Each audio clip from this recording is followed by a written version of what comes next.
અરવલ્લીના સાઠંબા પોલીસ મથકની હદમાં ઢોરચોરના બનાવો યથાવત હોવાની ફરિયાદો સામે આવી છે। સાઠંબાના અમીનફળી વિસ્તારમાં રાત્રિના સમયે વાડામાં બાંધેલી ભેંસ ચોરાતા પોલીસના રાત્રિ પેટ્રોલિંગ સામે પણ સવાલો ઊભા થયા છે। સાઠંબા પોલીસ મથકની હદમાં અત્યાર સુધી 10 થી 12 ભેંસો ચોરાઈ હોવાની ઘટના સામે આવી છે। સોમવારે રાત્રે સાઠંબા ગામના અમીનફળી વિસ્તારમાં રહેતા કાળાભાઈ પટેલના ઘરની પાછળના વાડામાં બાંધેલી ભેંસ અજાણ્યા ચોરોએ ચોરી ગયા હોવાની ફરિયાદ નોંધાઈ છે।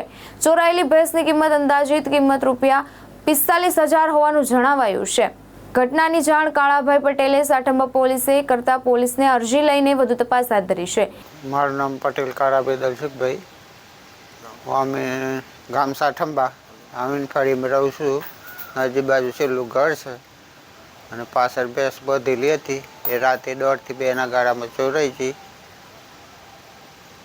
કોઈ જો તપાસ માટે કોઈ આ બાજુ કોઈ ઓટો મારવા આવતા નથી, હોમગાર્ડવાળા કોઈ અમારી બાજુ કોઈ આવતા નથી। રાતે જાગ્યો ને જોયું ત્યાં ખબર પડી કે ભેંસ ચોરાઈ ગઈ। અંદાજે કેટલા રૂપિયાની ભેંસ હતી? અંદાજે 40,000 થી 45,000ની। જયેશ પટેલ, દ્રષ્ટિકોણ ન્યૂઝ, અરવલ્લી, માલપુર।